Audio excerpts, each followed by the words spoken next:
各位你哋好啊，我係 Fred 啦。今次我又帶大家咧去中東咧就尋找新嘅機遇。咁啊，其實我哋以前都帶大家去阿聯酋啦。咁今次我去多一個國家，就係沙地阿拉伯。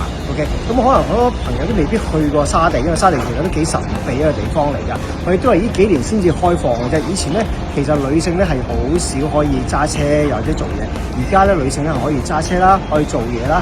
咁所以已經開始慢慢走向世界。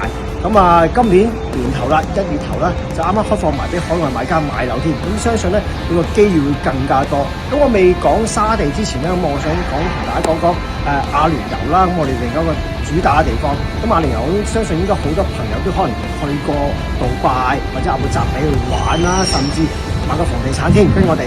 咁但係如果你想企業出海，想做生意，其實好多人都未必知道點樣去搞生意喎，點樣去開戶口喎。咁啊，通常都會揾中介啦去幫手啦咁樣。有啲人就話：哇，中介收費好貴啊！喂，20萬喎，有啲話15萬，有啲10萬，其實唔使咁貴㗎嘅。咁你跟住我哋去咧，其實幾萬蚊都可以開到公司，可以做到出海，可以將你個生意個網絡再闊啲。咁但係當然一定要跟翻啲手續啦。咁今次我就會用啲輕鬆啲、簡易嘅方法教大家點樣企業出海，點樣開拓你嘅公司，點樣可以將你個生意網絡再衝去呢個中東嘅地方啦。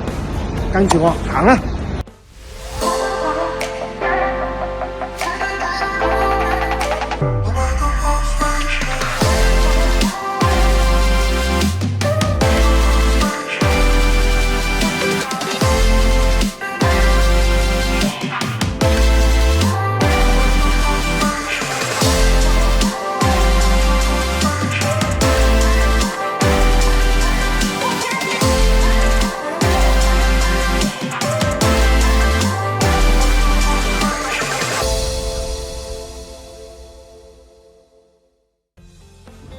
嗱，今日同大家分享咧就係黃金簽證嘅。咁黃金簽證咧通常有2年咧或者10年嘅黃金簽證啦。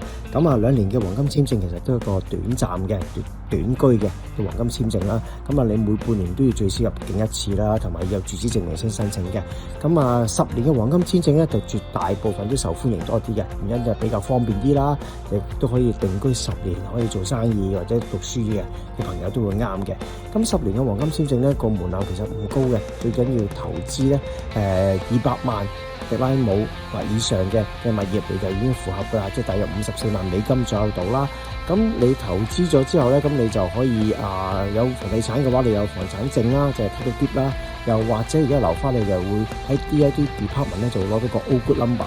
有咗呢啲咁嘅 All Good Number 或者房產證之後咧，你去移民局去申請你嗰個黃金簽證啦，係啦。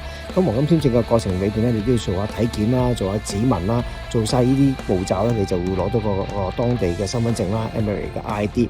攞到 Emirates 嘅 ID 之後咧，你就可以去銀行咧，可以落你個個人戶口噶啦。咁所以其實個程序其實都好方便，都好快捷嘅啫。咁大家如果想了解更加多中間嘅細節嘅問題咧，隨時歡迎可以揾我哋，亦都可以留個信息，咁我哋就可以解答你啦。咁多謝各位先。